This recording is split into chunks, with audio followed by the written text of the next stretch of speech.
En af vores kerneværdier i vores børnehave er sætte nu zonen for nærmeste udvikling. Det er både fra barn til barn og fra pædagog til barnet. I de kommende 2 klip, der vil vi se 2 forskellige måder, en pædagog kan handle på. Den virker ikke! Kom nu! Den virker ikke for helvede, mand! Altså! Ej, Torben, det er også altid dig, vi venter på. Ali er klar. Sådan der. Okay, Det var nemt. Super. Den virker ikke! Kom nu! Den virker ikke! Vent på dig. Den virker ikke! Ali, du er blevet færdig. Så kan du lige hjælpe Torben her. Han har lidt svært ved det. Du har styr på det. Du skal bare gøre det stille og roligt. Se.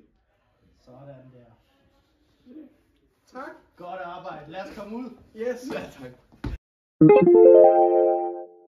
Kerneværdi i vores institution er inklusion og lære af børnene at udvikle deres empati. I den her situation, som I ser her om lidt, så ser I 2 forskellige handlemåder fra en pædagogs side af. En uhensigtsmæssig og en hensigtsmæssig måde. Hvad laver du?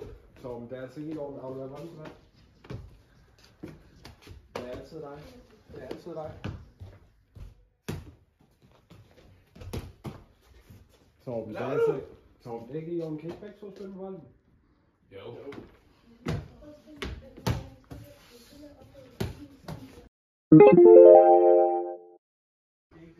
Den tredje kerneværdi i vores børnehave er forskellighed. Vi stræber efter at tilpasse vores pædagogiske tilgang efter det individuelle barns behov. I det kommende klip vil I igen først se den uhensigtsmæssige handlemåde og efterfølgende, hvordan vores institution vil tilgå situationen.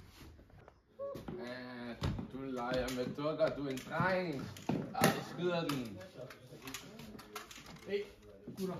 Prøv, I er jo drenge, I skal ikke sidde der med dukker. Skyd hinanden i stedet for. Ja!